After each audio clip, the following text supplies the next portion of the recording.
Jóvenes, ¿están allí? ¿Alguien que me conteste, por favor? Sí, doctora. Muy Sí, bien. doctora. Ya habrán ingresado un buen porcentaje. ¿Cuántos alumnos ya estarán en la sala? ¿Más de 50? Bueno, deben ser como 5. ¿Pueden verlo ustedes? No, no. Sí, doctora, está cerca de los 90 ya. Bien. Y la clase está programada para las 12:30, ¿verdad? Sí, doctora. Bien. Entonces, no, creo que ya empezaremos, ¿no? Porque hay que volver a repetir la clase en unos 40, 50 minutos, ¿no? Entonces, a ver, hoy día toca otro tema del capítulo de reumatología, que es GOT, ¿no? Entonces, la idea es revisar los aspectos básicos de esta enfermedad que se puede dar con relativa frecuencia. La gota, entonces, es una enfermedad producida por depósitos de cristales de urato monosódico. Esto es los cristales que vienen del ácido úrico, pero se depositan en ciertas zonas. Son precisamente las zonas articulares, periarticulares y subcutáneas, ¿no? Cuando se da el depósito de este urato monosódico, entonces se da el cuadro de gota. Este proceso en realidad es crónico, como todas las enfermedades de depósito, aunque en las fases iniciales las manifestaciones clínicas podrían no estar presentes o incluso aparecer solo de manera episódica, ¿no? De manera intermitente, ¿no? Al inicio de la enfermedad. La manifestación clínica más, digamos, la típica, son precisamente los episodios recurrentes de artritis aguda, ¿no? Y que este proceso de artritis aguda se va a dar por periodos ausentes de enfermedad, denominados periodos intercríticos, cuya duración va a ser variable, muchos meses y a veces años, ¿no? Entonces, esta enfermedad no solamente compromete las articulaciones, sino también puede comprometer las bursas superficiales, como la latriniana o la perrotiliana, y ocasionalmente otras más profundas, y también tendones. Con el paso del tiempo, y sobre todo la falta de tratamiento, el no tratamiento de la hiperglicemia, va a llevar a que los depósitos no solamente se den en las zonas articulares o periarticulares, sino en otros tejidos blandos. Y eso es lo que se denomina, o sea, el depósito es el TOFO, y a esa fase se denomina gota de fase crónica, ¿no? También se pueden dar depósitos a nivel del intersticio renal y causar lo que se denomina la nefropatía crónica por uratos, y eventualmente en cualquier momento de la evolución también puede darse la litiasis renal por ácido úrico. Entonces, esto en conjunto es la gota, ¿no? La enfermedad en la cual tiene que haber depósitos de cristales de urato monosódico. Sin embargo, para que se produzca esta aparición, esta enfermedad, estos depósitos, en otras palabras, hay una condición necesaria, la cual es la hiperuricemia. Esto se refiere a los niveles de ácido úrico o la concentración plasmática de uratos en sangre, ¿no? Que tiene que ser superior a lo normal. Normalmente los valores de ácido úrico en la mujer es hasta 6 y en el varón hasta 7. Por encima de estos valores se considera hiperuricemia, ¿no? Y el paciente que tiene hiperuricemia podría en algún momento desarrollar gota, lo puede ser. Sin embargo, muchos, digamos el gran porcentaje, va a padecer de hiperuricemia asintomática, ¿no? O sea, concentraciones séricas elevadas en ausencia de manifestaciones clínicas de inflamación articular. Aún más, se dice que aquellos pacientes que cursan con hiperuricemia, solo un 10% va a desarrollar el cuadro clínico de gota. Ahora, pero, ¿a qué se debe la hiperuricemia? ¿No? Habría que aclarar eso, ¿no? La hiperuricemia va a deberse a un desequilibrio entre la producción del ácido úrico y la eliminación de este, ¿no? Hay que recordar que el ácido úrico es el producto final de la vía del catabolismo de las purinas. ¿Recuerdan qué son las purinas? Las purinas, ¿recuerdan las bases úricas y pirimídicas que conforman los cromosomas, los genes? Entonces, precisamente viene de ahí, viene del núcleo de la célula, ¿no? Entonces, cuando una célula se destruye, porque ya llegó a su tiempo de vida, entonces los productos de desecho tienen que ser procesados. Específicamente del núcleo, los cromosomas, los productos de desecho, finalmente va a hacer el ácido úrico, ¿no? A través de las purinas ingresan a un ciclo especial y que el producto final va a ser el ácido úrico. Entonces, el ácido úrico producido por el organismo va a excretarse o va a eliminarse del organismo a través de dos vías, a través del riñón y a través del intestino. A través del riñón por la orina es el 75% de la producción diaria y a través del intestino, a través de las heces, el 25% de la producción diaria. Por lo tanto, el riñón tiene mucho que ver en la gran parte de la eliminación y de la excreción del ácido úrico producido en 4 horas, ¿no? Entonces, en el riñón, el ácido úrico se filtra a nivel de los glomérulos y va a sufrir, el ácido úrico filtrado va a sufrir una serie de cambios a nivel de los túbulos, ¿no? La reflexión marcada, por ejemplo, del túbulo proximal y otras áreas también. Excretándose finalmente 10% del total del filtrado a nivel glomerular, ¿no? O sea, se filtra y solamente llega a eliminarse a través de la orina. De tal manera que cuando nosotros hacemos un dosaje de la cantidad de ácido úrico eliminado en una orina de 24 horas, en otras palabras, la uricasuria, este llega a ser entre 300 a 600 miligramos en 24 horas de eliminación. También es cierto acerca del mecanismo patogénico, probablemente es este aspecto renal, que el origen de la gota, el origen más frecuente es precisamente por una disminución en la excreción renal del ácido úrico. El 90% de los pacientes que tienen gota se identifican como que la causa, el origen fundamental de esa elevación del ácido úrico en sangre es debido a una disminución en la excreción renal del ácido úrico. Incluso hay estudios, ¿no?, sobre mutaciones acerca en diferentes transportadores a nivel tubular del riñón que explicarían, digamos, estas alteraciones, ¿no?, de no poder eliminar lo que debe ser a través de la orina. Pero no solamente el origen es por una disminución, digamos,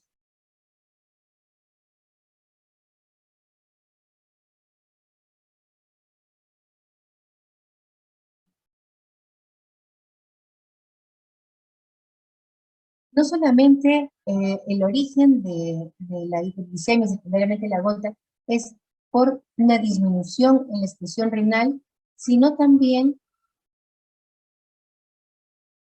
¿sí me escuchan, verdad? ¿Verdad? Sí, doctora, sí se le escucha. Sí, ¿no? Salió Sí, doctora. me salió un mensaje en el computador. Entonces, lo que les estaba refiriendo es acerca de la excreción renal, la excreción del ácido úrico, ¿no?, que es el mayor porcentaje es a nivel del riñón. Entonces, si es que algo falla en la excreción, entonces eso va probablemente a llevar a hiperuricemia. Pero no solamente es este factor, sino también el factor de la producción endógena del ácido úrico, el metabolismo propio. Todas las células que se destruyen en el organismo van a liberar, digamos, purinas que tienen que ser metabolizadas a través del ciclo del ácido úrico y llevar a producción de ácido úrico, ¿no?, en el día. Ahora, ese es un aspecto, en la producción del ácido úrico endógeno, pero también hay un origen exógeno, y es a través de los alimentos. Hay ciertos alimentos ricos en purina. Por ejemplo, tenemos ahí las carnes rojas, las vísceras como hígado, como corazón, los productos de mar como los mariscos. Hay una serie de alimentos que se identifican como que son ricos en purinas. Esto, cuando se ingiere en regular cantidad, también va a pesar en lo que es la producción o la hiperproducción de ácido úrico, ya sea endógeno, de origen endógeno o exógeno. Entonces, si es que hay un incremento en la producción, también va a haber incremento en los niveles del ácido úrico. Estos son los dos mecanismos básicos, ¿no? Esto de aquí es para recordar, digamos, tenemos las purinas. Aquí viene un ciclo, no está descrito, pero es una serie de pasos y de enzimas que se dan. Finalmente se produce la hiposantina, sobre la que actúa la santina oxidasa, la convierte en santina. Nuevamente la santina oxidasa, que es la enzima que más adelante es importante, sobre todo porque aquí es donde va a trabajar un fármaco que es para el control del ácido úrico en sangre, y finalmente pues da lugar al ácido úrico. Ahora, en relación a la epidemiología de esta enfermedad, en realidad la prevalencia es muy variable, ¿no? Puede oscilar a niveles de 0.03, por ejemplo, en Nigeria, en los hombres, y hasta un 15% en aborígenes en Taiwán, ¿no? Con un valor promedio que se señala entre 1 a 2% en los países occidentales. Y su incidencia se estima aproximadamente en 1 a 2%. En realidad, los datos de epidemiología pueden ser muy variables. Hay influencia, por ejemplo, a veces de la raza, o eventualmente, en realidad, los estudios no se hacen en base a enfermedades diagnosticadas con los criterios diagnósticos, sino básicamente son encuestas, a veces que se hacen a las personas, o se toman datos administrativos de los hospitales, y eso puede influir en realidad en la variabilidad, digamos, de la prevalencia, ¿no? Ahora, la epidemiología de la gota está estrechamente relacionada con los niveles de hipoglucemia, que es su principal factor de riesgo, ¿no? Entonces, también señalan que la prevalencia de la hiperglicemia en población general se estima en alrededor de un 10% de la población. Ahora, de aquellos que tienen hiperuricemia, no todos, como les había mencionado antes, no todos desarrollan gota. Solo se señala que un 10% de los individuos con hiperuricemia llegan a desarrollar gota. Ahora, el otro grupo, los gotosos, los pacientes que tienen ya un diagnóstico de gota, se señala que entre el 80 al 90% de estos pacientes con gota tienen hiperuricemia. Tampoco es el 100%, ¿no? Factores de riesgo asociados a la gota. Bueno, ya se había mencionado la hiperuricemia, pero también se pueden identificar como es mucho más frecuente en el varón que en la mujer, ¿no? Se señala que la gota es 4 a 6 veces más frecuente en los varones que en las mujeres. Y la enfermedad se presenta típicamente en la edad, digamos, una edad media, alrededor de 40 a 45%. 40 a 45 años. Entre los 40 y 45 años es usualmente la edad de presentación de esta enfermedad. Antes de los 30 años, en realidad es muy poco frecuente.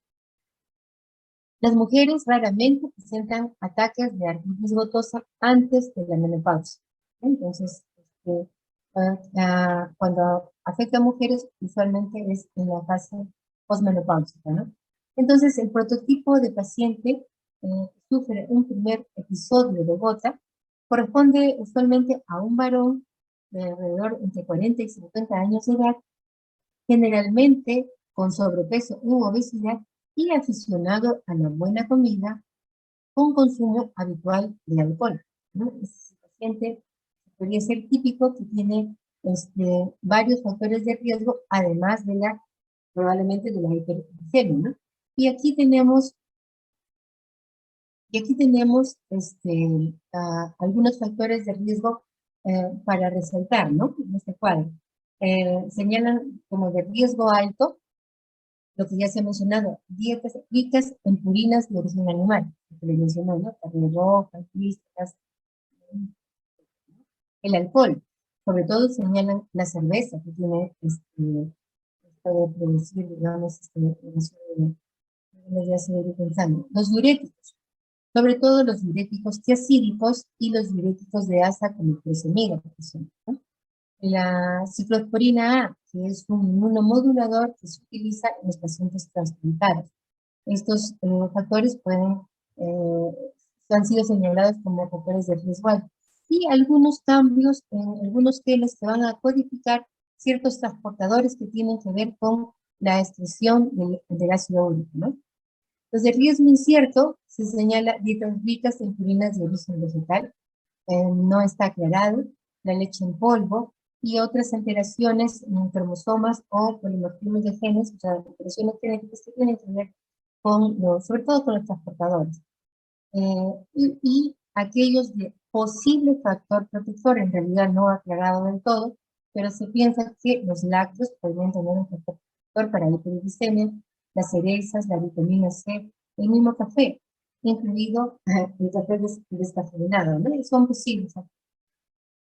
En relación a la clasificación de la gota, tenemos la gota primaria y la gota secundaria.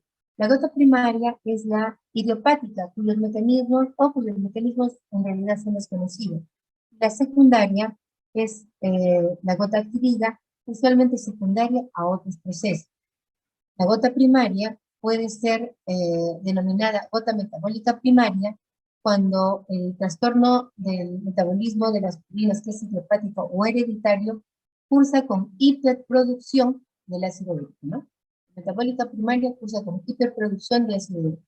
Y gota renal primaria cuando el defecto selectivo de la secreción tubular del ácido úrico se da, digamos, a nivel de riñón, ¿no? Entonces, pues, puede tener un componente hereditario. En la gota secundaria, de manera similar, hay una gota metabólica secundaria relacionada con la hiperproducción del ácido úrico, entonces son los mecanismos patogénicos, ¿no? Y la gota renal secundaria, que es por disminución en la expresión renal del ácido úrico. Aquí tenemos un cuadro en la cual se señalan las diferentes causas, ¿no? Tenemos la hiperglicemia primaria, en donde hay hiperproducción de ácido úrico, aquí está la denominada idiopática.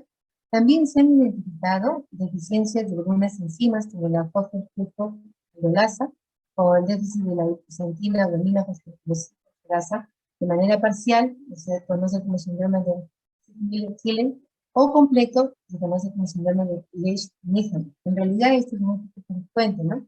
Y otras alteraciones, por ejemplo, en la datos invitados en la actividad de esta, o otras enfermedades de depósito como leucopenosis de tipo 1, 3, 5 y 7, ¿no? La que pueden cursar con hiperproducción de ácido úrico. Ahora, con hipoexpresión de ácido úrico, la idiopática, que sería un defecto selectivo en la secreción tubular de ácido úrico, ese es a nivel renal, ¿no? En la hiperuricemia secundaria, aquí tenemos el grupo en donde hay hiperproducción de ácido úrico. ¿En qué casos? Por ejemplo, hiperproducción de origen exógeno, ¿no? El intestinal. Aquí tenemos lo que hemos denominado dieta rica en purinas, ingesta abundante de dieta rica en purinas, ingestión excesiva de etanol, ingestión excesiva de fructosa, dietas hipercalóricas. Esto tiene que ver con una hiperproducción de ácido úrico en hiperglicemia secundaria. Y también está una hiperproducción asociada a enfermedades que cursan con un incremento del recambio celular. Si hay recambio celular, hay muerte celular, hay abundante, digamos, desechos del núcleo, ¿no? Entonces, por ejemplo, ¿en qué enfermedades se señala? En la psoriasis, se señala, el compromiso dérmico, ¿no? En enfermedades linfomielопроliferativas crónicas, también puede darse hiperglicemia en estas. Es más, cuando hay, digamos, una fase leucémica en la que el desarrollo celular es increíblemente elevado, por ejemplo, en las leucemias, así como hay una producción incrementada de esas células neoplásicas, también hay la destrucción de estas células neoplásicas. Y cuando esto es agudo o eventualmente le dan también tratamiento, se puede producir el famoso síndrome de lisis tumoral. Una de sus características es el incremento del ácido úrico. Los hemato-oncólogos ya le dan tratamiento preventivo para eso, ¿no? Sin embargo, el paciente podría llegar ya con hiperglucemia marcada, sintomática, con falla renal aguda, que puede dar un síndrome de lisis tumoral. Aparte de esto, también las anemias hemolíticas crónicas, la señalan también como con hiperproducción de ácido úrico. Ahora, en el grupo que tiene hipoexcreción de ácido úrico está la secundaria a fármacos. Es importante en los pacientes que eventualmente pudiesen desarrollar gota o que tienen hiperglucemia solamente, identificar si hay fármacos asociados a esto, ¿no? Entonces ahí están los diuréticos, ya se les había mencionado, las tacidas, o los diuréticos de asa como la furosemida y el ácido hepatínico. La ciclosporina A, los salicilatos, ojo, aquí está el ácido acetilsalicílico, el antiinflamatorio no esteroideo y el inflamatorio no esteroideo se utiliza también como terapia. Y el ácido acetilsalicílico a dosis baja disminuye la expresión del ácido úrico. Laxantes de contacto, vía digestiva, el conductor, los antirretrovirales como vilanosina y tenodina. Entonces son medicamentos que eventualmente en este clínico. Secundaria enfermedad renal. Aquí están todas las enfermedades renales crónicas, nefropatías, etcétera, ¿no? Contracción crónica del volumen, intoxicación crónica, etc. Misceláneas, cuando hay acidosis metabólica, acidosis láctica, acidosis respiratoria, esto bloquea los transportadores de los ácidos y bloquea el transporte y la excreción del ácido úrico, ¿no? La acetosis, estosis, hipertiroidismo. Ahora, en relación a la clínica de esta enfermedad, se pueden reconocer etapas clínicas con características propias de ello, ¿no? Tenemos, por ejemplo, lo que se denomina la hiperglucemia asintomática, la artritis gotosa aguda, la gota intercrítica, la artritis gotosa crónica y la gota precoz crónica. En este momento vamos a estar en los detalles de esto, ¿no? La hiperuricemia asintomática, ya lo saben, es el incremento de los niveles de ácido úrico en sangre, pero que tiene que ir en ausencia de pruebas clínicas de la enfermedad por depósito. En otras palabras, no debe haber artritis, no tofos, no nefropatía o litiasis de ácido úrico, ¿no? Entonces, si solamente es hiperuricemia, será sin síntomas, sin pruebas de depósito, entonces esta fase asintomática, ¿no? Ahora, el riesgo de presentar una artritis gotosa aguda se va a correlacionar con las concentraciones serias, ¿no? A mayor cantidad, en realidad el riesgo es mayor. Es más, la literatura señala que en niveles mayor de 10 en las mujeres y mayor de 12 en los varones, el riesgo a precipitar una crisis articular aguda es bastante alto. Entonces, se tiene que tomar cartas del asunto.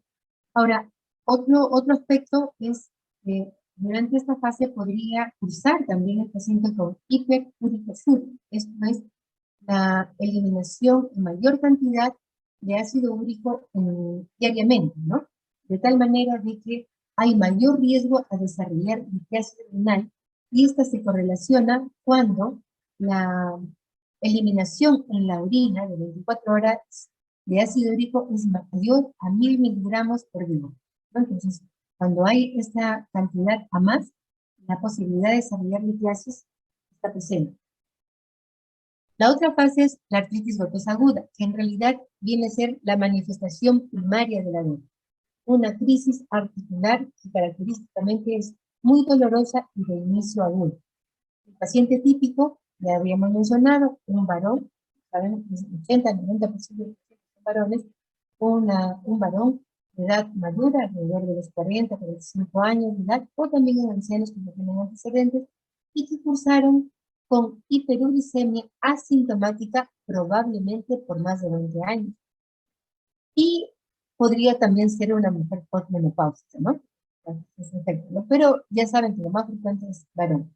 Ahora, ¿cómo es el ataque típico, no?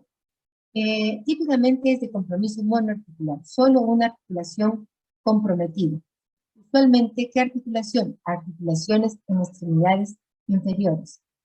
Se describe que el primer ataque, en el 50% de los pacientes en su primer ataque, se va a comprometer específicamente una articulación, que es la primera articulación metatarsofalángea.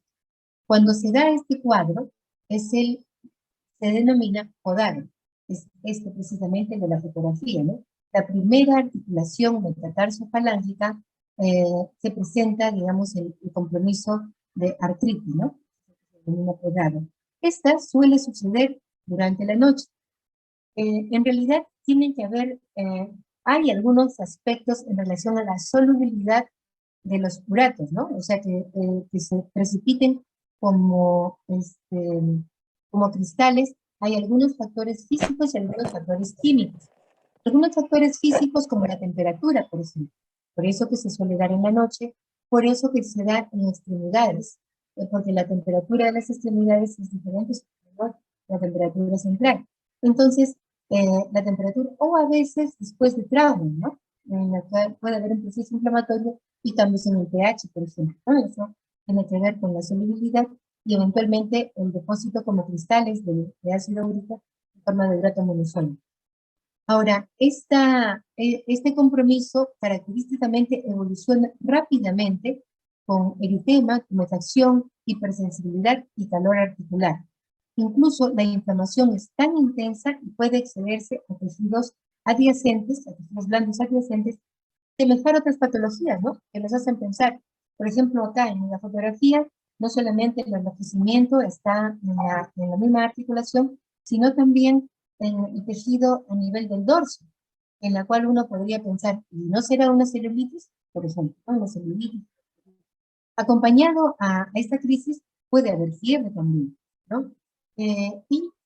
Otra característica es que este episodio, el episodio de crisis articular, puede ceder incluso espontáneamente en el curso de los días, ¿no? En 1, 2 semanas, 7 a 14 días, el proceso puede limitarse espontáneamente sin tratamiento.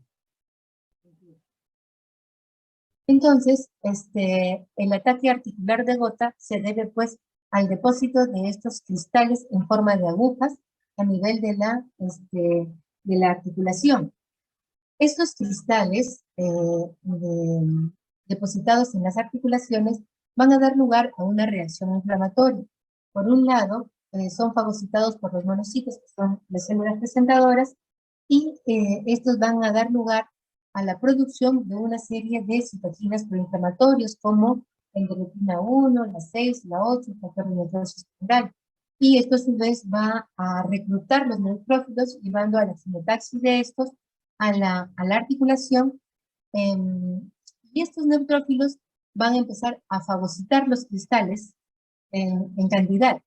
Sin embargo, los cristales no pueden ser digeridos en realidad por el neutrófilo, lo cual el acúmulo de estos cristales dentro del neutrófilo va a llevar a la lisis de estas células, liberando una serie de enzimas lisosómicas que ayudan a amplificar la reacción inflamatoria. O sea, no solamente está la liberación pues, de las interleuquinas, la liberación misma de otras sustancias como los leucotrienos, las prostaglandinas, los radicales libres, incluso liberación de proteasas. Todas estas características van a hacer que la reacción inflamatoria se amplifique notablemente y que el tiempo en el cual inicia el dolor y las características inflamatorias hasta que llega al acné o al punto de máximo dolor o de máxima inflamación, en realidad sea bastante rápida, ¿no?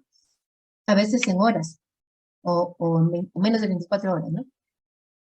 Luego de este primer episodio articular, de esta primera crisis de artritis aguda monoarticular, viene otra etapa, una etapa completamente asintomática. Esta es la que se denomina gota intercrítica. Después del ataque inicial, ¿no? O sea, se da el episodio inicial, cede el cuadro y el paciente va a una fase totalmente asintomática, hasta se puede olvidar del episodio, y esta fase puede durar muchos meses, incluso hasta un año, ¿no? O más. Entonces, durante esta fase de silencio, digamos así, en cualquier momento puede ocurrir nuevos ataques agudos, usualmente varios meses después, y sobre todo si es que no se han tomado medidas acerca de la terapia, ¿no? Se dice que alrededor de un 7% de todos los pacientes que han presentado una crisis articular gotosa aguda o una artritis gotosa aguda no vuelven a presentar un nuevo episodio. El resto sí. Entonces, se dice también que un 62% de estos pacientes va a sufrir la recurrencia al año. Otro tanto va a ser tiempo después.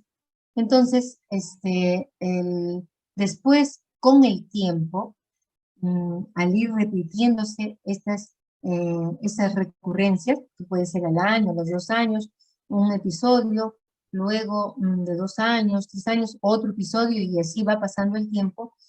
Conforme va pasando el tiempo, los episodios van a ir tornándose más frecuentes. Y incluso el proceso agudo va a ceder de manera más gradual, se va a demorar un poco más en ceder, sobre todo si el depósito de urato permanece pues sin tratamiento, ¿no? Sobre todo eso. Después de lo que es el periodo intercrítico se puede identificar a la artritis gotosa crónica. Esto ya usualmente después de algunos años, los episodios monoarticulares u oligoarticulares dan paso a los pacientes que empiezan a presentar sinovitis crónica. Incluso los ataques ya no solo son de 1, 2 o 3 articulaciones, sino tienden a ser poliarticulares y más intensos con el paso del tiempo. De tal manera de que muchos de estos pacientes van a tener una artritis inflamatoria crónica y ya no van a tener intervalos asintomáticos. Van a tener persistencia de esa sinovitis crónica que incluso llega a comprometer las manos y en forma bilateral, ¿no? De tal manera de que podría ser difícil diferenciar a ojos vista el artritis reumatoide, ¿no? Por ejemplo, aquí tenemos, esto pareciera ser artritis reumatoide, pero no, es artritis gotosa crónica, ¿no? En la cual ya incluso vemos deformidades en ojal, parecido a la artritis reumatoide. Con un detalle, la artritis reumatoide no suele comprometer esta articulación, ¿no? La metacarpofalángica, la primera metacarpofalángica, ¿no? No suele comprometer esta articulación. Y lógicamente, haciendo la historia clínica al paciente, nos vamos a poder dar cuenta que tiene el antecedente probable de gota, ¿no?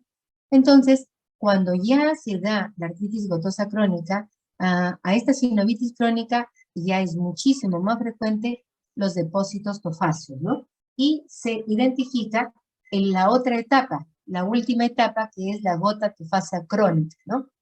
Usualmente, luego de muchos años, 10, 15, 20 años de enfermedad no tratada, es la última etapa de la gota. ¿Qué es el TOF?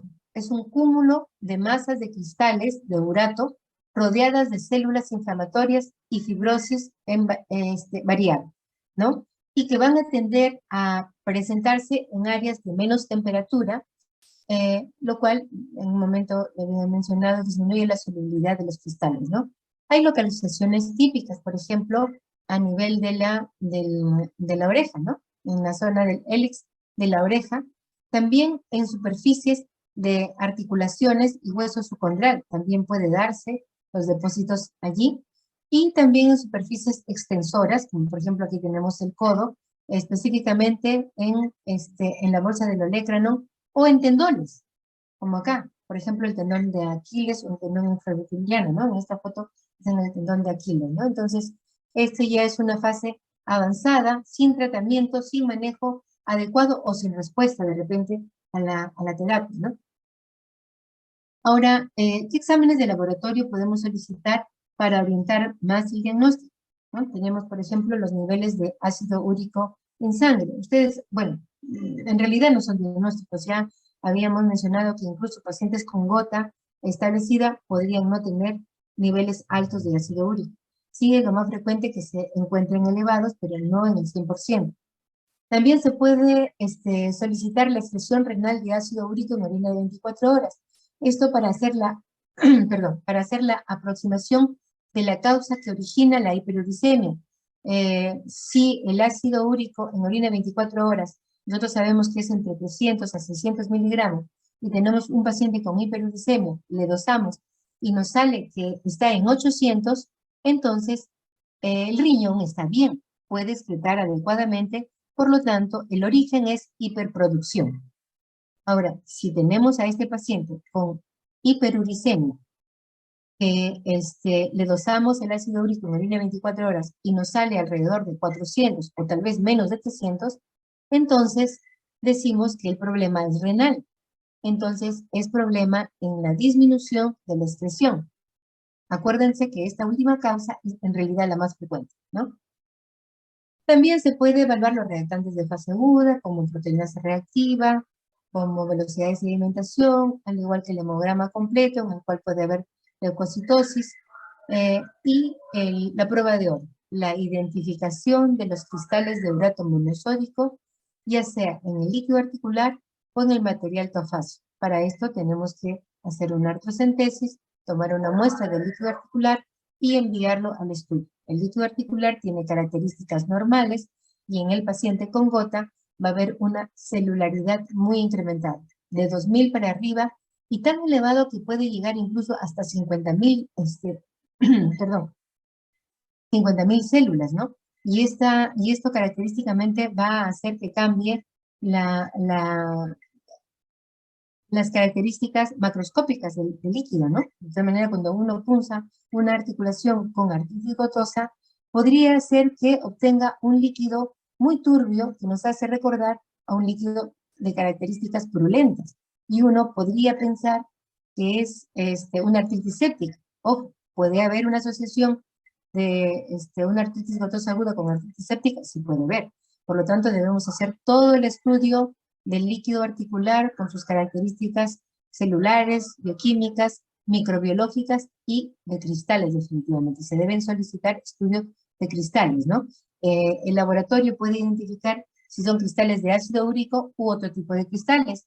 Por ejemplo, los de pirofosfato cálcico deshidratado, que es el origen de la pseudogota, ¿no? Entonces, finalmente, la identificación de cristales de urato es la prueba de oro. Con esto se tiene el diagnóstico sí o sí. También hay exámenes de imágenes, radiografía, ecografía, tomografía, resonancia, ¿no? Entonces, la ecografía y la tomografía han tomado, digamos, un valor en los últimos tiempos, incluso para el diagnóstico, ¿no? Hay datos característicos de la ecografía y datos característicos de cierto tipo de tomografía que ayuda también a lo que es el diagnóstico. En relación a los criterios diagnósticos, antes del 2015 se disponían de estos, ¿no? Tenían criterios mayores y criterios menores. Los criterios mayores es la identificación del cristal de urato monosódico, ya sea en líquido sinovial o el otro en el tofo. Si se identifica cualquiera de estos, el diagnóstico está ya definido. Si no hay ninguno de estos dos criterios mayores, hay una serie de criterios menores, de los cuales, teniendo 6 criterios menores positivos, también se llega a confirmar el diagnóstico de gota. Y los criterios actuales, ¿no? Los del 2015, propuestos por el Colegio Americano de Reumatología y la Liga Europea de Lucha contra el Reumatismo, ¿no? Aquí en realidad hay varios aspectos, criterios clínicos, de laboratorio y de imagen, y en cada uno de ellos hay ítems que se debe identificar para poder darle una puntuación de acuerdo a la descripción de la categoría. La puntuación máxima en realidad aquí es de 23 puntos y se necesita como mínimo 8 puntos para poder llegar al diagnóstico. A ver, brevemente, ¿no? En el criterio clínico, en el primero tenemos qué articulaciones son las comprometidas, ¿no? Si la afectación articular es diferente a la del tobillo, metatarso y la primera metatarsofalángica, entonces le dan 0 puntos. Podría ser rodilla de repente, ahí le dan 0 puntos. Si la inflamación articular implica al tobillo o al metatarso, le dan 1 punto. Y si la afectación articular compromete a la primera articulación metatarsofalángica, en otras palabras, que tenga podagra, entonces le da 2 puntos. En relación a los síntomas clínicos durante el ataque, si en la articulación afectada se evidencia eritema sobre la articulación afectada, le da 1 punto, ya sea referido por el paciente o confirmado por el médico, o sea, de los dos. Si el dolor es exquisito, difícil de soportar, ya sea la palpación o la compresión de la articulación comprometida, le dan otro punto. Si hay dificultad para caminar, incapacidad de utilizar esta articulación, entonces le dan otro punto más, ¿no? Entonces, eso es en relación a los signos y síntomas. En relación al curso de la crisis, se indaga cómo ha sido la crisis, que tiene que tener por lo menos 2 o más de los 3 rasgos clásicos, ¿no? Por ejemplo, tenemos aquí los 3, que son tiempo hasta que la intensidad del dolor alcance su nivel máximo. Recuerdan que les dije que característicamente entre el inicio del dolor y el acme, o sea, el máximo dolor, pueden ser de horas. Si esto es menos de 24 horas, esa es una característica. La otra característica, desaparición de los síntomas en forma espontánea en menos de 14 días. O desaparición completa de los síntomas entre ataques, o sea, que tenga periodo intercrítico. De estas, con 2 que esté presente, entonces nosotros podemos definir un solo ataque típico, le dan 1 punto. Y si tiene varios ataques típicos, o sea, estas características son las del ataque típico, entonces le darán 2 puntos.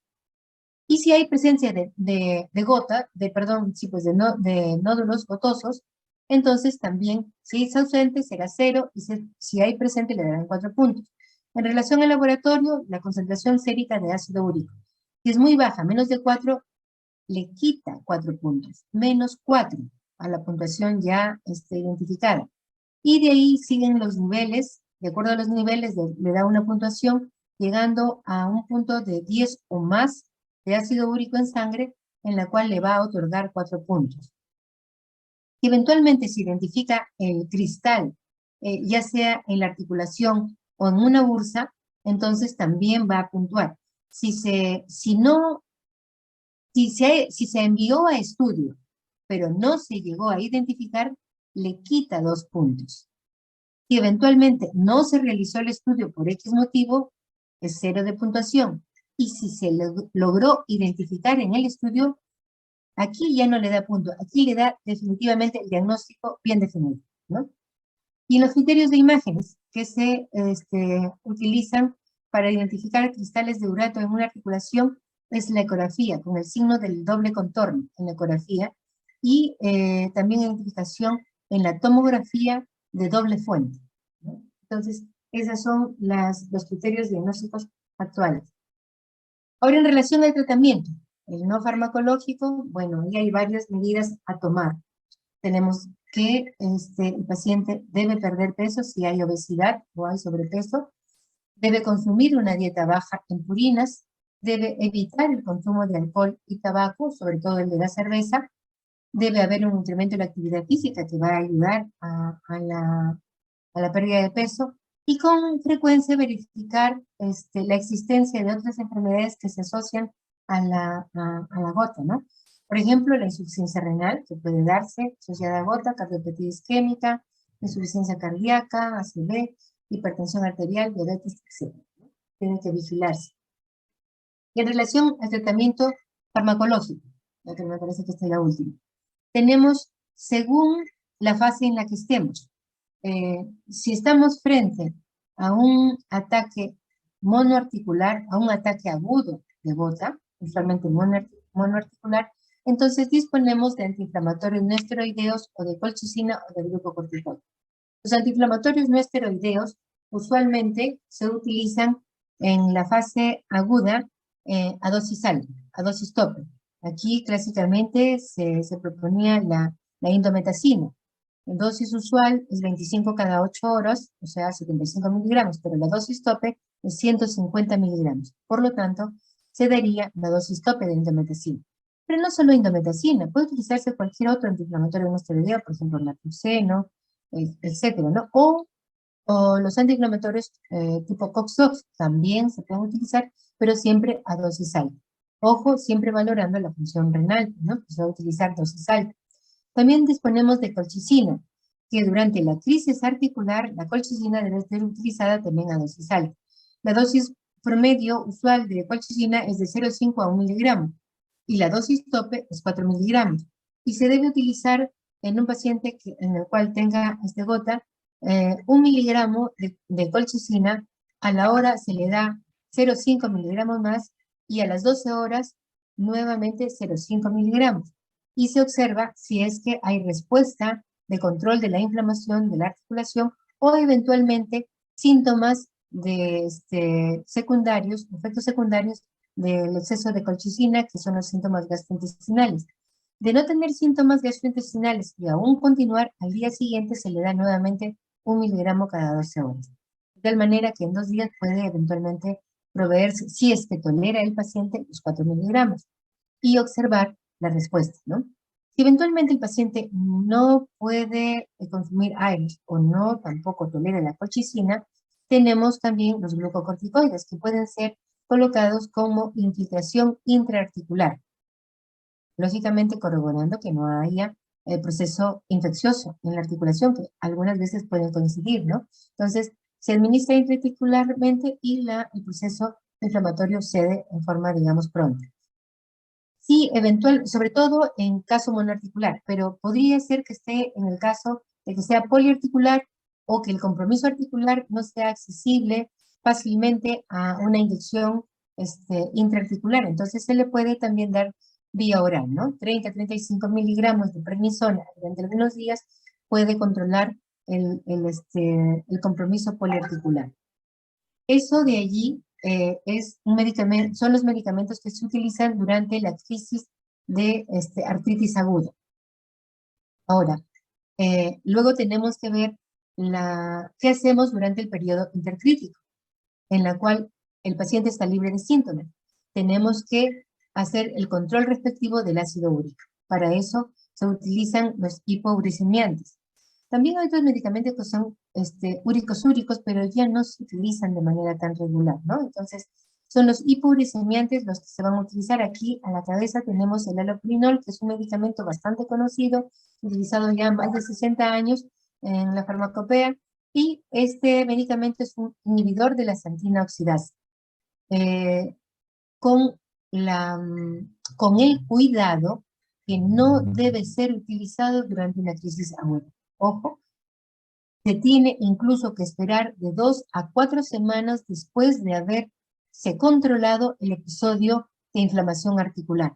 Después de eso, uno puede utilizar el allopurinol, ya que las variaciones de los niveles de ácido úrico en sangre pueden precipitar una crisis articular aguda, ya sea una variación en más o una variación en menos, que sería el caso del allopurinol, ¿no? Entonces, de tal manera de que se recomienda iniciar el allopurinol de manera gradual, 100 miligramos cada semana, e ir incrementando para no causar una variación en menos en forma brusca, ¿no? La dosis promedio suele ser 300 miligramos.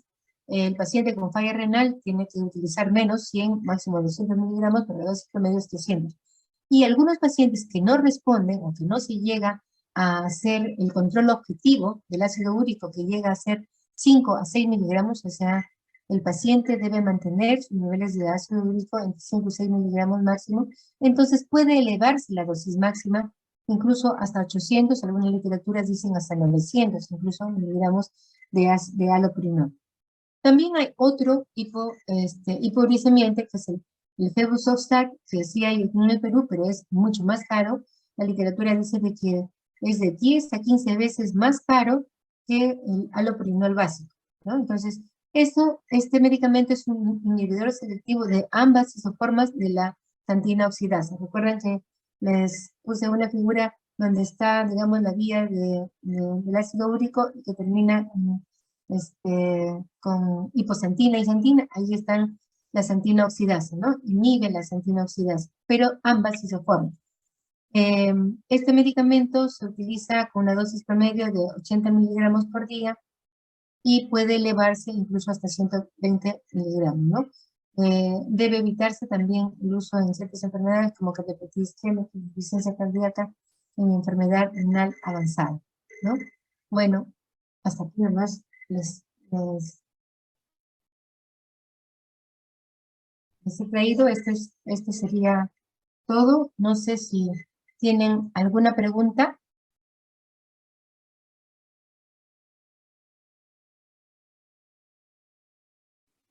No, doctora, todo claro. ¿Ninguna pregunta? ¿Sí? No, doctora. Bueno, entonces, si no hay ninguna pregunta, empezaremos a dar pase. Uy, me pasé el tiempo. Daremos pase al siguiente grupo de una vez para poder empezar. Ay, ahora cómo lo... Gracias, doctora. Hasta luego. Hasta luego. Gracias, doctora. Hasta luego, doctora.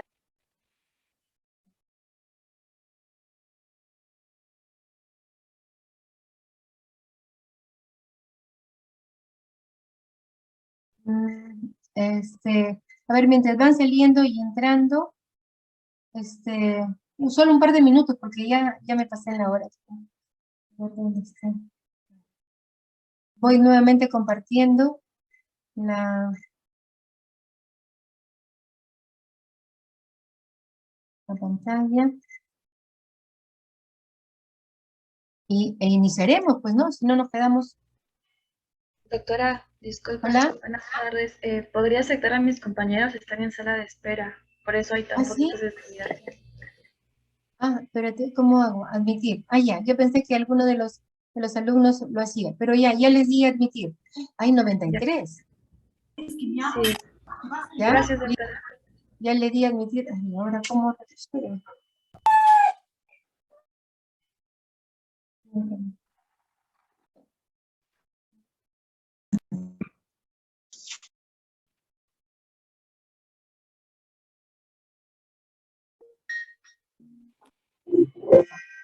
Listo, entonces ya creo que están, ya están participando.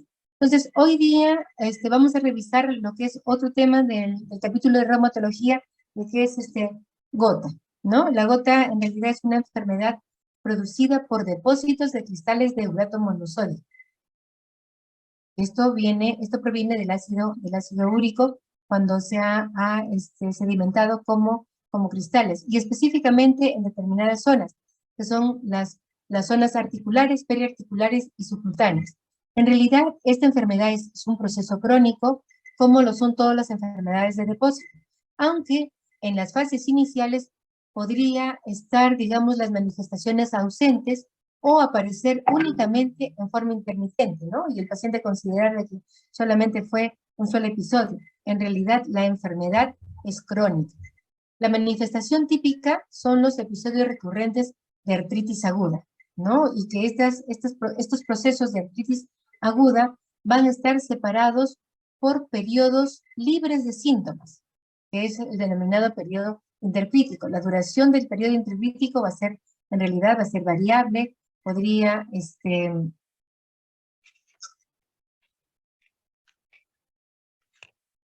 ser muchos meses o a veces hasta años, 2 años incluso, ¿no? Entonces, el periodo intercrítico es de duración variable. También puede afectar a las bursas superficiales, como la holocraniana o prerrotuliana, ocasionalmente otras más profundas, o los tendones.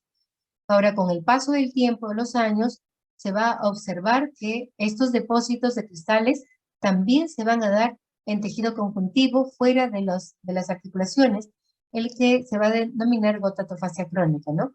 También puede ser a nivel del intersticio renal también, y dar lo que se considera como nefropatía crónica por uratos. Eventualmente, en cualquier momento de la evolución, puede darse la litiasis renal también por el proceso. Ahora, ¿Qué va a llevar a que se manifieste esta enfermedad? ¿Cuál es el factor, digamos, principal acá? Es la hiperuricemia, ¿no? La hiperuricemia es una condición necesaria, aunque no suficiente, para la aparición de gota. Y la hiperuricemia se considera cuando la concentración plasmática de ácido úrico es superior a 7, ¿no? Nosotros sabemos que los niveles normales de ácido úrico en mujeres es hasta 6 y en varones hasta 7 como máximo, ¿no? Se dice que el umbral de saturación el ácido úrico se sitúa en 6.8. Sin embargo, no todos los que tienen 7 o un poco más van a desarrollar gota, ¿no? Hay muchos factores acá. Eh, la- de tal manera de que hay una fase en la cual se define la hiperuricemia asintomática como pues la presencia de los valores por encima de 7, pero sin ningún tipo de manifestación clínica de inflamación articular. Ojo, los pacientes con hiperuricemia, no todos van a desarrollar gota a lo largo del tiempo. Solo se señala que un 10% de estos pacientes desarrollarán gota. Ahora, ¿por qué la hiperuricemia? ¿Cuál es el mecanismo patogénico en relación a la hiperuricemia? Es cuando hay un desequilibrio entre la producción de ácido úrico y la eliminación del ácido úrico, ¿no? Entonces, el compuesto del ácido úrico, ustedes deben recordar que este es el producto final de la vía del catabolismo de las purinas. ¿Y qué son las purinas? Si recuerdan, las bases púricas y pirimídicas que conforman, digamos, los genes o los cromosomas. Entonces, de allí es que, em, se produce, digamos, el ácido úrico, ¿no? El catabolismo de las purinas. Ahora, este producto, o sea, el ácido úrico, se va a eliminar a través de la orina y a través del intestino. Toda la producción que se da en el organismo de ácido úrico, el 75% se elimina a través de la orina y el 25% se elimina a través de las heces, ¿no? En cada 24 horas, ¿no? Entonces, dentro del riñón, el ácido úrico, bueno, el riñón en realidad es el órgano aquí un poco más importante para lo que es la excreción. El ácido úrico se va a filtrar, digamos, a través de los glomérulos y una vez que llega a los túbulos va a sufrir una serie de cambios. Va a darse una reabsorción marcada en el túbulo proximal, por ejemplo, ¿no? Y finalmente se va a excretar menos del 10% del filtrado a nivel de los glomérulos, que es lo suficiente como para que en 24 horas se llegue a una uricosuria de 300 a 600 miligramos en orina de 24 horas. O sea, en otras palabras, si uno dosa el ácido úrico en orina de 24 horas en una persona, va a estar entre 300 y 600 miligramos de ácido úrico. Entonces, el mecanismo patogénico más frecuente para llevar a hiperuricemia en realidad es el compromiso del riñón. La disminución de la excreción renal de ácido úrico es el mecanismo patogénico que explica el 90% de los pacientes que tienen hiperuricemia, ¿no? Se han hecho estudios diferentes con resultados en que parece indicar que hay algunas mutaciones en diferentes transportadores que tienen que ver con la excreción del ácido úrico, ¿no? Que podrían explicar las variaciones encontradas en ciertos pacientes gotosos. Entonces, ya hemos mencionado al riñón, que es importante en la excreción urinaria del ácido úrico y que tiene que ver con los niveles también de uricemia, ¿no? Pero también se ha mencionado que el metabolismo endógeno, esto es, por ejemplo, cada día se eliminan una cantidad de células y las células tienen el núcleo y el núcleo tiene los cromosomas. Por lo tanto, allí hay sustrato para producir ácido úrico, ¿no? Ingresa a la vía del ácido úrico y el producto final es este ácido úrico, pero ya sea del metabolismo endógeno, pero también se considera las purinas exógenas que ingresan al organismo a través de los alimentos ricos en purinas. Entonces, para que haya hiperuricemia, o puede ser por una disminución en la excreción a nivel del riñón, o podría ser por un incremento en la producción, sea porque hay mayor cantidad de acceso a las purinas a través de los alimentos, o sea porque hay algo que incremente la liberación de purinas y la producción del ácido úrico endógeno, ¿no? Entonces, es para comprender el mecanismo patogénico. Aquí, básicamente, para recordar las purinas que ingresan al ciclo, a un ciclo especial, aquí no está descrito, pero como producto semifinal es la hiposantina, en la cual va a actuar la santina oxidasa, la convertirá en santina, y esta santina se convertirá en ácido úrico a través de esta misma enzima, ¿no? Esa es la vía metabólica, que son los dos últimos pasos finales en la vía del ácido úrico. En relación a la epidemiología, la prevalencia de la gota oscila entre un 0 a 0.03%, por ejemplo, en Nigeria, en hombres, hasta un 15% en Taiwán. Es bastante amplio en realidad, ¿no? Pero se saca un valor promedio entre 1 a 2% en los países occidentales en relación a la prevalencia. La incidencia se estima también en 1 a 2 por mil. En realidad, la epidemiología de la gota está estrechamente relacionada con los niveles de hiperuricemia, y también se han descrito la prevalencia de hiperuricemia en la población general. Esta se estima en alrededor del 10% de la población general puede cursar con hiperuricemia. Ahora, las personas con hiperuricemia, solamente hablando de estas personas con hiperuricemia, solo un 10% desarrolla gota, ya lo mencioné anteriormente. Y ahora hablando, solo los pacientes gotosos, los que ya tienen diagnóstico. Estos pacientes gotosos, entre un 80 a 90% de estos pacientes van a cursar con hiperuricemia, que se tiene que, lógicamente, manejar. Factores de riesgo, aparte de la hiperuricemia por sí misma, el hecho de ser varón también es un factor de riesgo, porque la gota es de 4 a 6 veces más frecuente en varones que en mujeres.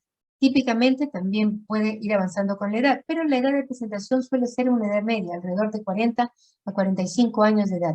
Antes de los 30, en realidad, es muy poco frecuente. Podría deberse de repente a causas genéticas, ¿no? Que hacen que se debute con hiperglicemia y gota mucho más tempranamente.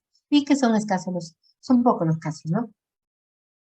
Las mujeres raramente van a presentar un ataque de artritis gotosa antes de la menopausia. Entonces, la mujer posmenopáusica puede verse afectada por los ataques de gota. El prototipo de paciente que sufre el primer episodio de gota corresponde a un varón entre 40 y 50 años de edad, generalmente obeso o con sobrepeso, aficionado a la buena comida, o sea, carnes rojas probablemente, y con consumo habitual de alcohol.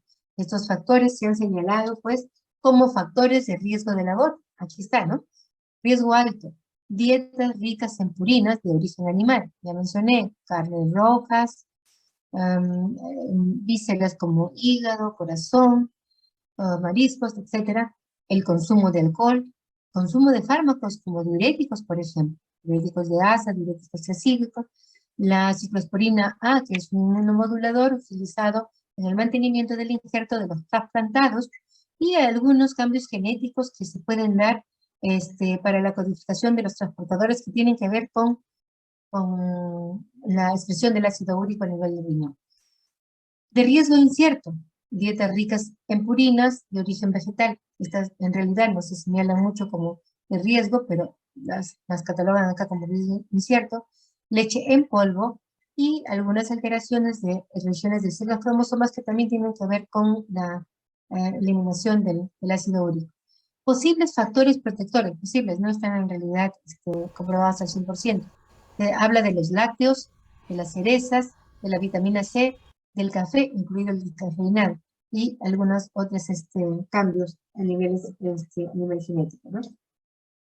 Clasificación de la gota. Tenemos la gota primaria, que es la idiopática o con mecanismos desconocidos, que se subagrupa en dos.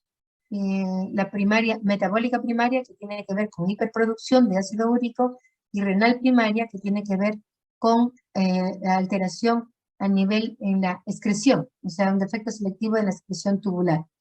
Y la gota secundaria, que es la adquirida y que es secundaria a otros procesos. Igualmente, gota metabólica secundaria relacionada con hiperproducción de ácido úrico, gota renal secundaria relacionada con disminución en la excreción renal del ácido úrico. Aquí tenemos una serie de causas asociadas a la primaria y a la secundaria, ¿no? En la primaria, con hiperproducción de ácido úrico, la idiopática y algunas alteraciones de algunas enzimas. En hipoexpresión de ácido úrico es la idiopática, efecto selectivo en la secreción tubular. En la hiperuricemia secundaria, o sea, las adquiridas. En el grupo de hiperproducción de ácido úrico, el origen exógeno, lo que se había estado mencionando, ¿no? El aspecto nutricional. Dieta rica en purinas, ingestión excesiva de alcohol, ingestión excesiva de fructosa, dieta hipercalórica, ¿no? Tiene que ver incluso con la obesidad. Entonces, estos factores pueden llevar a hiperproducción de ácido úrico. También otros factores asociados a enfermedades que cursan con un incremento en el recambio celular. Por ejemplo, tenemos la psoriasis. Por ejemplo, tenemos las enfermedades linfomielопроliferativas crónicas, que hay un recambio celular elevado, ¿no? Se producen las células neoplásicas. Incluso aquí se detalla el famoso síndrome de lisis tumoral. El síndrome de lisis tumoral en la cual un paciente está en toda la fase leucémica o inicia terapia y la destrucción celular es increíblemente alta con la producción, con la liberación de cantidad de material genético del núcleo y la necesidad de procesarlo a ácido úrico, llevando a niveles de ácido úrico tan elevados que puede llevar incluso hasta la falla renal aguda, ¿no? La nefropatía aguda por ácido úrico y que es parte del compromiso del síndrome de lisis tumoral, al igual que otras manifestaciones. También tenemos las anemias hemolíticas crónicas, la mononucleosis infecciosa. Ahora, asociada a hipoexcreción del ácido úrico. Esto es importante, la secundaria a fármacos, ¿no? Ahí tenemos los diuréticos clásicos. Hay que indagar si el paciente por A o B motivo está tomando algún tipo de diurético y que tenga que ver con hiperuricemia. Tenemos aquí el grupo de las tiazidas, la hidrocloritiazida, los diuréticos de asa como la furosemida o el ácido betaclínico también puede llevar a hiperuricemia. La ciclosporina A que se mencionó, los salicilatos, aquí tenemos al ácido acetilsalicílico, ojo, la dosis baja disminuye la excreción del ácido úrico. Tenemos los laxantes de contacto a nivel de la excreción intestinal sería medicamentos para tuberculosis con piracinamida y etambutol, antirretrovirales como didanosina y ritonavir, ¿no? Son medicamentos que son productores, o mejor dicho, que llevan a hiperuricemia por fármaco. Secundaria, enfermedad renal por sí misma. Ahí tenemos pues la falla renal aguda y crónica, a nefropatías familiares, hipertensión arterial, contracción crónica del volumen, incluso hasta intoxicación crónica por plomo. Y el grupo de las misceláneas, acidosis láctica, cetosis, estosis, hipertiroidismo e hiperparatiroidismo. Algunas causas endocrinológicas, ¿no? Ahora, en relación a la clínica. En relación a la clínica vamos a diferenciarla de acuerdo a las etapas clínicas de la gota, ¿no? Tenemos una primera fase inicial de hiperuricemia sintomática, luego la artritis gotosa aguda, la gota intercrítica o periodo asintomático, la artritis gotosa crónica y la gota tofacio crónica. En lo que corresponde a la hiperuricemia asintomática, ya habíamos dicho, niveles de ácido úrico por encima de 7 miligramos por decilitro, en ausencia de prueba clínica de enfermedad por depósito. O sea, no debe haber depósitos de ácido úrico, depósitos de uratos. O sea, no debe haber artritis, tofo, nefropatía o litiasis. Definitivamente, el riesgo de precipitar una crisis articular o una artritis gotosa aguda se va a correlacionar con los niveles de ácido úrico. Tanto así que se dice de que niveles por encima de 10 en la mujer y por encima de 12 miligramos por decilitro en el varón, el riesgo a precipitar en cualquier momento una crisis articular es bastante alto. Ahora, también puede darse en esta fase la hiperuricosuria, o sea, eliminar mayor cantidad de ácido úrico por orina. Y esto lleva a un riesgo de desarrollar litiasis renal, que también es una manifestación en realidad en relación a la gota. Entonces, con una excreción en orina mayor a 1000 miligramos por día, el riesgo también se presenta, el riesgo de desarrollar litiasis renal e incluso uropatía obstructiva, ¿no? En relación a la artritis gotosa aguda, tenemos que es la manifestación primaria de la gota. Es una artritis muy dolorosa y de inicio agudo. El paciente típico, el varón, ya saben, 80 al 90% son varones, de edad madura, alrededor de 40 a 50 años de edad, o ancianos que ya tenían antecedente, y que estos cursaron con hiperuricemia sintomática por muchos años. Dice así, 15, 20 años tranquilamente, que no les dio manifestaciones y de repente pues, hacen su primer episodio. O de repente también una mujer postmenopáusica, que también podría ser una crisis articular, pero en menos frecuencia que el varón. ¿Cómo es el ataque típico? Típicamente es monoarticular la presentación inicial, una articulación en extremidades inferiores. En el primer ataque, hasta el 50% de los pacientes va a presentar el compromiso de la primera articulación metatarso-falángica. Y esta tiene un nombre específico. El compromiso de esta articulación por gota lleva el nombre de podagra, ¿no? Entonces, la mitad de los pacientes debutan como podagra, o con podagra, mejor dicho, ¿no? Esta característicamente suele suceder de manera súbita y durante la noche. Evoluciona rápidamente con eritema, tumefacción, hipersensibilidad. Aquí tenemos en la figura el pie.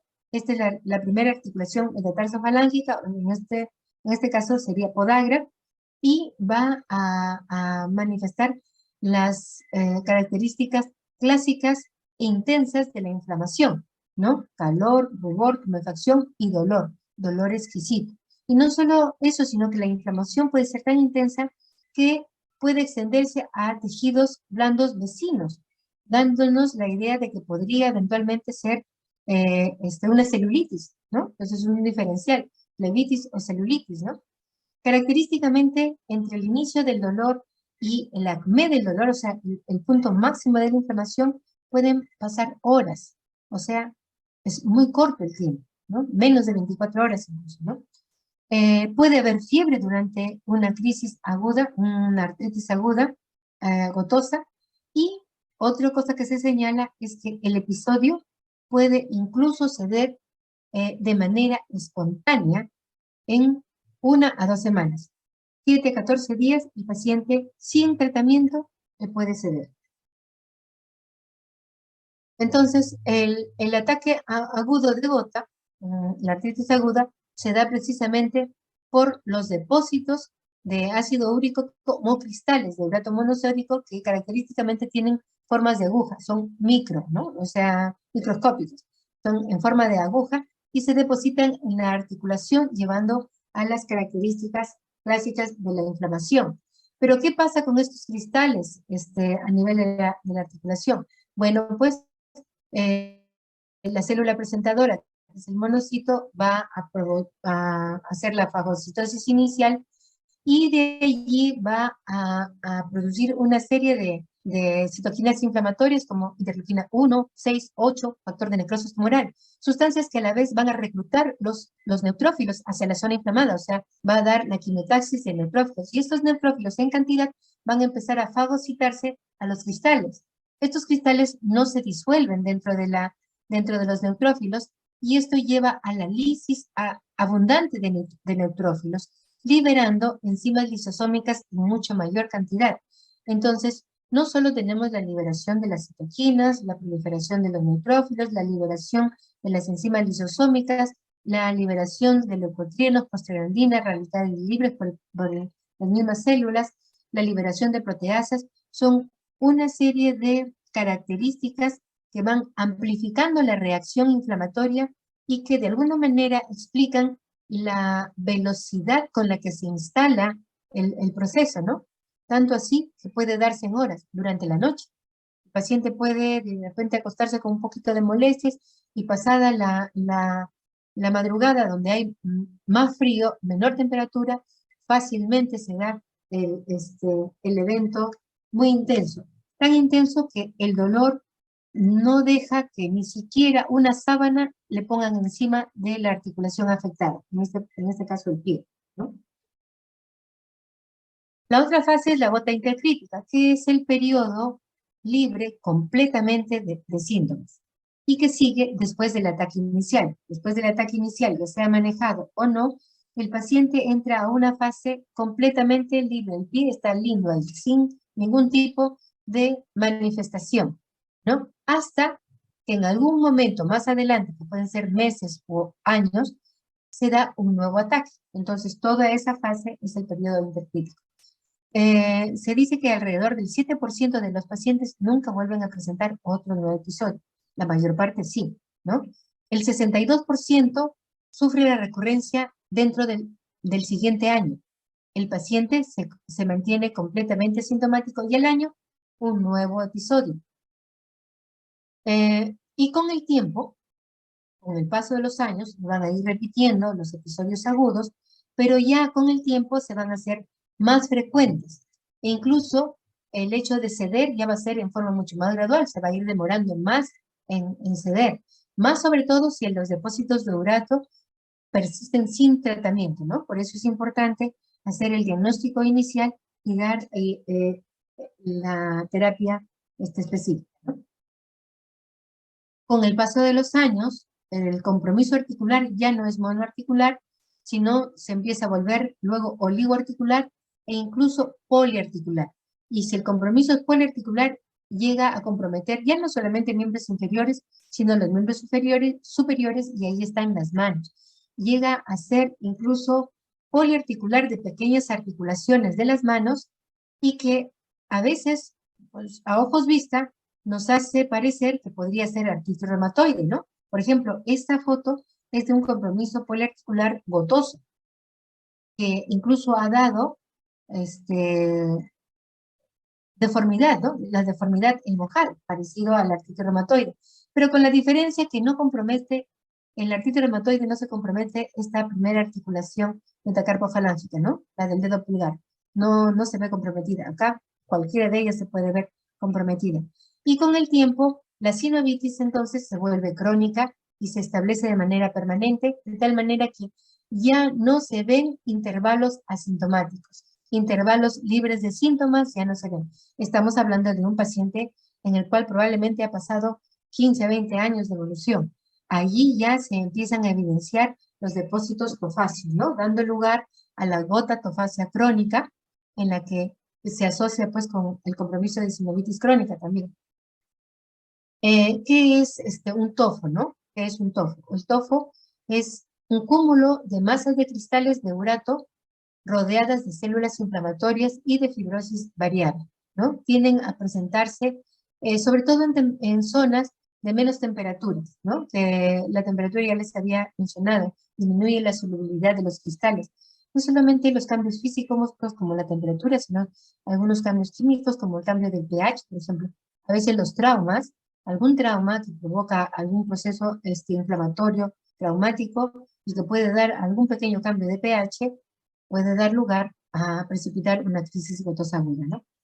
En relación a la localización de los tofos, hay ciertos sitios de mayor predilección, por ejemplo, tenemos en la oreja, en el hélix de la oreja, tenemos también en superficies de articulaciones y de hueso subcondral, también hay formación de tofos, sobre todo en los pacientes afectados de manera crónica, así también como en superficies extensoras, ¿no? Aquí tenemos el codo con el compromiso del olecrano y es como el tendón de Aquiles. La foto es aquí, los tofos en el tendón de Aquiles, ¿no?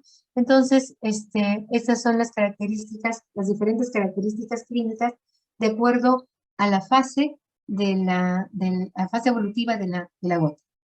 En relación a los exámenes de laboratorio, tenemos que se pueden pedir los niveles de ácido úrico. Ya sabemos que estos no son diagnósticos, el paciente puede o no tener niveles de ácido úrico elevados en sangre y aún así hacer gota o tener niveles bajos y tener una crisis gotosa aguda. Esto debido a que la variabilidad rápida del nivel del ácido úrico lleva a una crisis gotosa aguda, sea una variación en más o sea una variación en menos, ¿no? O sea, esto de manejar los niveles de ácido úrico en forma aguda durante una crisis gotosa aguda, podemos empeorar el cuadro. La excreción renal de ácido úrico en orina de 24 horas, esto nos va a servir para definir la causa. Si el paciente tiene hiperuricemia y la eliminación en 24 horas es alrededor de 300 o menos, sea, es de los valores normales, a pesar de que tiene hiperuricemia, entonces la alteración va a ser a nivel renal. El riñón no está eliminando lo que debería eliminar. Y si el paciente tiene hiperuricemia y el valor en orina de 24 horas sale por ejemplo 800, eso implica que el riñón está ok. Entonces, la alteración de base va a ser la hiperproducción, ¿verdad? También se pueden pedir reactantes de fase aguda, velocidad de sedimentación, proteína C reactiva que pueden estar elevados, así como los hemogramas que pueden haber leucocitosis, todo esto en relación al proceso inflamatorio. Y el estudio, digamos, la prueba de oro, que es la identificación del cristal de urato monosódico. ¿Dónde? En el líquido articular. Por lo tanto, debemos hacer una artrocentesis. O en el material toafáceo, que algunas veces se puede también aspirar e identificar al cristal de urato monosódico, ¿no? Aquí tenemos que considerar de que cuando hay una articulación accesible a una punción y toma de muestra el líquido articular, este líquido articular tiene que ser enviado para estudio y también tiene que ser visualizado. Cuando se aspira un líquido articular de una artritis gotosa aguda, el líquido usualmente puede ser turbio, incluso tener características purulentas. ¿Por qué? Porque la cantidad de células puede llegar a ser tan alta como hasta 50.000 células, ¿no? Entonces, hacernos pensar que ese compromiso de monoartritis aguda, en el cual un diferencial es la artritis gotosa aguda, nos podría hacer pensar que también es, que lo más frecuente podría ser una artritis séptica, ¿no? Entonces, ahí hay que corroborar y enviar al estudio todas las características celulares, bioquímicas, microbiológicas, además de solicitar la identificación de cristales, ¿no? El laboratorio nos va a decir si corresponde a cristales de urato monosódico o eventualmente cristales que no lo son y que podrían ser pirofosfato cálcico deshidratado. En este caso ya no sería gota, sino sería pseudogota. Y también exámenes de imágenes, radiografía, ecografía, tomografía, resonancia. La ecografía y la tomografía en realidad está dando o está rindiendo bastante y que tanto así que se utilizan en los criterios de diagnóstico, ¿no? Ciertas características ecográficas que corroboran la existencia de cristales y cierto tipo de tomografía, que lo vamos a ver más adelante. Aquí tenemos los criterios de diagnóstico que se utilizaban antes del 2015. Tenemos criterios mayores, la presencia de urato monosódico en el TOF. Y cualquiera de ellos nos da el diagnóstico definitivo. Cuando no hay la presencia, la identificación de estos cristales, entonces ahí entran a tallar criterios menores, en las que hay 12 criterios menores y que 6 de los cuales, la presencia de 6 de los cuales haría el diagnóstico. Pero vamos a ver los criterios actuales, son del 2015, si no me equivoco, los criterios de clasificación de gotas según el Colegio Americano de Reumatología y la Liga Europea contra el Reumatismo, ¿no? Ahí tenemos criterios de criterio clínico, de laboratorio y de imagen. Dan una serie de categorías para evaluar en los criterios respectivos y una puntuación que eventualmente puede llegar a ser hasta de 23 puntos. Se necesitan 8 puntos para llegar a hacer el diagnóstico, ¿no? Brevemente, en los criterios clínicos tenemos 4, qué articulaciones están comprometidas, ¿no? Cuando se afecta cualquier articulación, menos la articulación del tobillo, metatarso o la primera metatarso-falángica, le ponen 0 puntos. Cuando la inflamación de la articulación compromete tobillo o metatarso, pero no articulación metatarso-falángica, es 1 punto. Y cuando la afectación articular es de la metatarso-falángica, la primera, ahí sí son 2 puntos. En relación a síntomas y signos clínicos durante el ataque, si hay eritema en la articulación, o sea, si se visualiza el eritema, es 1 punto. Si el dolor es muy intenso, difícil de soportar, tanto la palpación como la compresión de la articulación, es otro punto. Y si hay dificultad o limitación o incapacidad de la articulación inflamada, es otro punto. En relación al curso de la crisis, se identifican 3 características típicas de la crisis, ¿no? Tiempo hasta que la intensidad del dolor sea máxima, menos de 24 horas. ¿Se acuerdan que les mencioné de que el episodio puede ser tan rápido que hasta en menos de 24 horas puede llegar a estar sumamente afectada? Ya. Entonces, esa es una característica. La otra característica es la desaparición de los síntomas en menos de 14 días, también se ha mencionado, y la desaparición completa de los síntomas entre ataques, o sea, periodo intercrítico. Estas tres características hacen el ataque típico. Si tenemos que, por lo menos 2 de 3, ¿no? Si tenemos un ataque típico, es un punto. Y si hay antecedente de ataques típicos recurrentes, son 2 puntos. La presencia de tofos también. Si hay ausencia de tofos, es 0. Y si es presente, 4 puntos. En relación al laboratorio, la concentración sérica de ácido úrico. Aquí es algo interesante. Cuando los niveles de ácido úrico son menos de 4, o sea, son muy bajos, no solamente no le pone puntos, sino le quita puntos. Menos 4 puntos. Y a partir de 4 empieza progresivamente a poner, digamos, algún puntaje, ¿no? Hasta un máximo de 4 puntos a aquel paciente que tiene 10 miligramos por decilitro. En relación a los cristales de urato monosódico en el líquido sinovial o en alguna bursa, también se considera. Si se envió a estudio, pero no se encontró, le quita también 2 puntos. Si no se analizó por X motivo, es 0 puntos. Y si en el líquido se halló el cristal, entonces definitivamente hace el diagnóstico confirmado. Ya no nos interesa la puntuación, solo nos interesa el diagnóstico confirmado.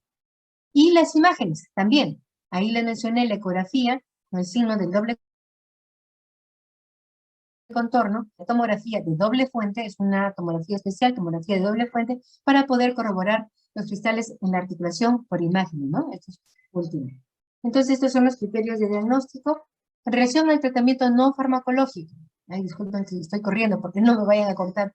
Entonces, el tratamiento no farmacológico, bueno, lo que tenemos que indicar, pérdida de peso en el paciente con sobrepeso u obesidad, dieta baja en purinas, definitivamente, evitar el consumo de alcohol y tabaco, sobre todo de la cerveza que ya se mencionó, aumento de la actividad física y también estar chequeando, verificando con regularidad la existencia de otras patologías, otras enfermedades que se asocian frecuentemente a la gota, ¿no? La insuficiencia renal, cardiopatía isquémica, hipertensión, diabetes, etc.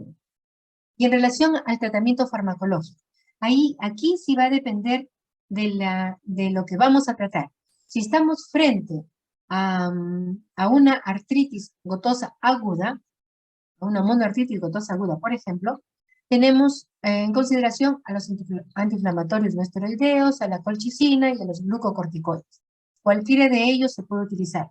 Los antiinflamatorios no esteroideos, clásicamente se ha utilizado la indometacina. Se utilizan a dosis alta, a su dosis tope. Por eso que se tiene que valorar la función del riñón. Por ejemplo, la indometacina, la dosis promedio es 75 miligramos, la dosis tope es 150 miligramos, las 2 tabletas cada 8 horas. Entonces, esto debe controlar bastante bien la crisis articular aguda. Si eventualmente el paciente no podemos indicarle, ya sea porque tiene úlcera, porque tiene falla renal, etcétera, entonces podemos también echar mano a la colchicina. La colchicina viene de 0,5 miligramos en tabletas. Entonces, durante la crisis se utiliza dosis más alta. La dosis tope de la colchicina durante una crisis aguda es 4 miligramos. Y según tolerancia, porque cuanto más alta es la dosis, más se van a presentar los efectos secundarios, que son los gastrointestinales, diarrea, dolor abdominal, vómitos, etcétera, que son muy agobiantes para el paciente. Entonces, frente a una crisis, le vamos a dar 1 miligramo, o sea, 2 tabletas de 0,5 en STAT, y luego lo vamos a repetir a la hora 0,5 miligramos más. Y de ahí le vamos a repetir la dosis de 0,5 a las 12 horas. Con eso vamos a evaluar si ayudó a controlar el proceso y si no dio manifestaciones secundarias o no, no controló adecuadamente, al día siguiente podemos repetir 1 miligramo cada 12 horas, siempre y cuando el paciente tolere.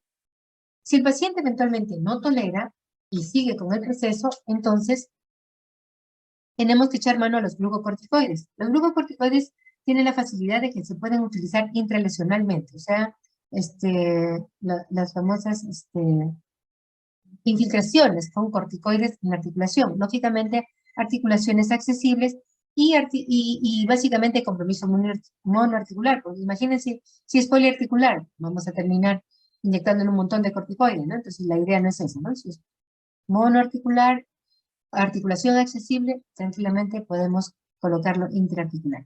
Si fuese poliarticular, entonces podríamos echar mano de formación de 35 miligramos de prednisona durante algunos días, podría controlar tranquilamente el corticoide. Luego viene, si nosotros estamos en el periodo intercrítico. En el periodo intercrítico lo que nos interesa es tener el objetivo de controlar otra crisis, la repetición de otra crisis articular. Y esto se hace con colchicina, ¿no? La prevención de una nueva crisis articular es, la colchicina, como profilaxis, es a dosis baja, en el periodo intercrítico, ¿no? 0,5 a 1 miligramo como máximo diariamente, que puede utilizarse tranquilamente por 6 a 12 meses, ¿no? También durante el periodo intercrítico, cuando el paciente está libre de síntomas, cuando el paciente ya no tiene artritis aguda, es más, cuando ha pasado más allá de 2 a 4 semanas después de haber cedido la crisis articular, entonces empezamos ya a manejar los niveles de ácido úrico en sangre que deben ser manejados para evitar la progresión a la gota torácica crónica. Entonces ahí echamos mano de los medicamentos hipouricemiantes. Ahí tenemos el allopurinol y el febuxostat, ¿no? Entonces, el allopurinol, un inhibidor de la santina oxidasa, muy conocido, ya utilizado hace más de 60 años, y que se utiliza de manera gradual, ¿no? Una vez que pasa ya todo el episodio, empezamos con 100 miligramos cada semana y empezar a elevar la dosis en forma gradual para evitar un cambio brusco de los niveles de ácido úrico e influir en precipitar una nueva crisis, ¿no? Entonces, empezamos de manera gradual, la dosis promedio es 300 miligramos y en algunos pacientes a veces no se logra el objetivo de nivel del ácido úrico, que tiene que ser de 5 a 6 miligramos en 24 horas, perdón, 5 a 6 miligramos por decilitro.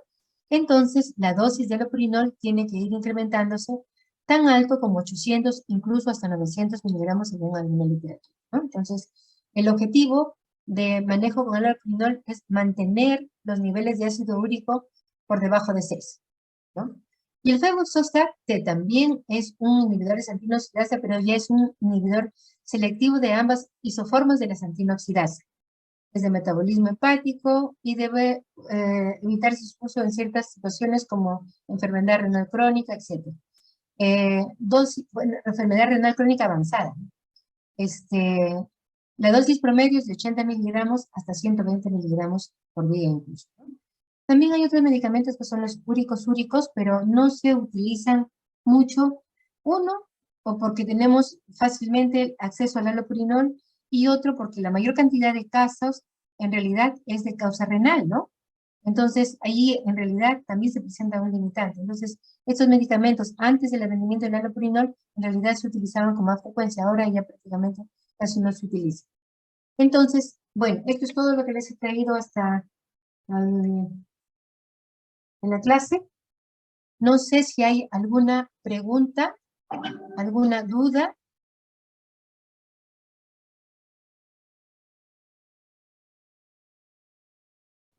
No, doctora. ¿Ninguna duda, No ninguna tengo. pregunta? No, doctora, todo claro.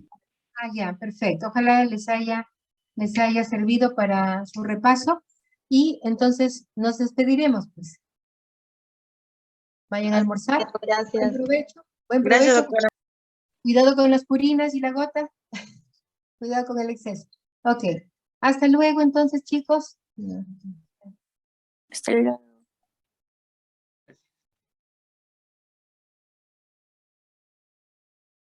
Adiós.